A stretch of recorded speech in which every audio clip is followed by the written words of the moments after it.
Welcome to Coyote Corner. This episode we'll be listening to Michael Lang tell the Portage. During my time in Minnesota, working as a wilderness guide, I led many trips to the Superior National Forest, and I came to know the small lakes and the Portage trails quite well. One of these trips happened to fall upon a holiday weekend, and despite an afternoon thunderstorm, the following day's warm, sunny weather drew people from near and far to spend time in the outdoors. There were two other guides on this trip, and an intern named Zach. Together, the four of us led our group from one lake to the next. As we paddled along, trying to make up for time that had been lost to the previous day's weather, we saw that every campsite we passed was already occupied. We began to worry that there might be no site available for us. At last, we found a place to land our boats and make lunch for our group. And as our group ate, the four guides discussed what should be done next. If we made camp here, we'd fall even further behind schedule and would have to change our planned route. But if we pressed on, we might find no available campsite. Worse yet, when we turned around and came back, this site might already be taken. It was then that the lead guide turned to me. Pirate. That was what everyone called me in those days. I'd cut off the ponytail I'd grown in college, but it felt weird not having anything on the back of my neck, so I wore a long red bandana that gave me a sort of Johnny Depp look. Pirate, why don't you and Zach take one of our tent bags and scout ahead? If you find a campsite on the next lake, you can claim it, then come back and lead the group on. But if you find nothing, we'll make camp here and we'll decide what to do next. So Zach and I took one of the large tent bags and loaded it into a boat. Then together we set out. Without the rest of the group, we were able to travel at our own pace, digging our paddles deep, our boat surging ahead with every stroke. Zach and I were a four-armed, two-paddled aluminum torpedo, speeding towards the cove where the Portage trail to the next lake was located.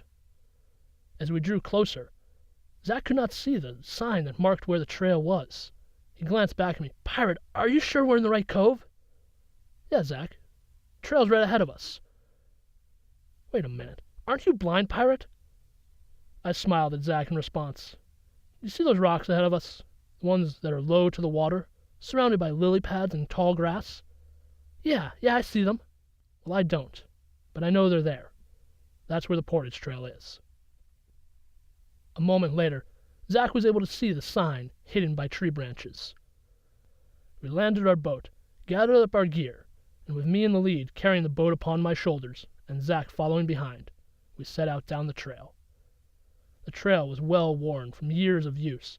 It was muddy from the previous day's rain. As we came over a wooded knoll, I could see the glistening of water between the tree branches, and it was at that moment that I heard the unmistakable clatter of hooves. There, straight ahead of me, was a terrified deer bounding in my direction. I can only imagine that she had been enjoying a peaceful drink at the water's edge, and the clang of our canoe and the tromp of our boots had frightened her into a panic, and she was now fleeing down the path of least resistance, the very same path upon which I happened to be standing. As she bounded closer, I saw in my mind's eye the future playing out. In my imagination, the deer crashed headlong into me. The canoe came down on both of us, and we fell in a tangled heap of thrashing deer and screaming human. At that moment, a primal voice called out in the back of my head, "Look big!" I raised the canoe up as high as I could, hoping they would frighten her away, and at the last second, the deer turned and bounded into a thicket. My heart was still pounding in my ears when I heard Zach exclaim, Pirate, did you see that deer?" Yes, Zach, I saw that deer. That was Michael Lang telling the Portage. I'm sitting down with Michael now to get a little background on this story and see where it came from. Thank you, Michael. Absolutely, Toby. So this wasn't the first true tale we've heard from you. No, it's not. Where do you normally tell these true stories? Ordinarily, I tell my true stories to adult audiences. I perform at some senior centers, and those kinds of places I will often use my true stories. What makes the true stories more suited for the adult audiences? Well, I think that when it comes to a true story, it requires less suspension of disbelief. When children sit down to listen to a story, They expect something very whimsical or fantastic, a fairy tale or folk tale. Us adults, we are less willing to let go of the real world. I think these true stories, they serve as a gateway between our normal everyday life and the sort of imaginary world that stories take us into.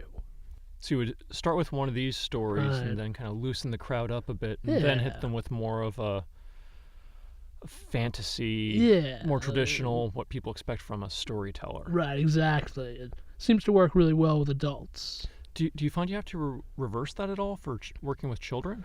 In some cases, yes. If I'm going to tell a story with a real heavy moral to it, I'll often tell something very lighthearted and funny beforehand, or I'll try to find a story that kind of balances the moral side of things with that humor, so that while the children are laughing at the story, there's a lesson going on that they learn something they may not even be aware of learning in the course of listening to that story. So something like your Fafnir the Dragon. Right. Yeah, Fafnir the Dragon, at first glance, it's a very silly story. It's very fantasy. It's about a dragon and a boy who goes out to fight this bad dragon, but along the way he discovers the dragon's really not that bad after all. He's just got allergies, and when he sneezes he breathes fire. And the lesson is kind of hidden behind the humor and the imagination of the story.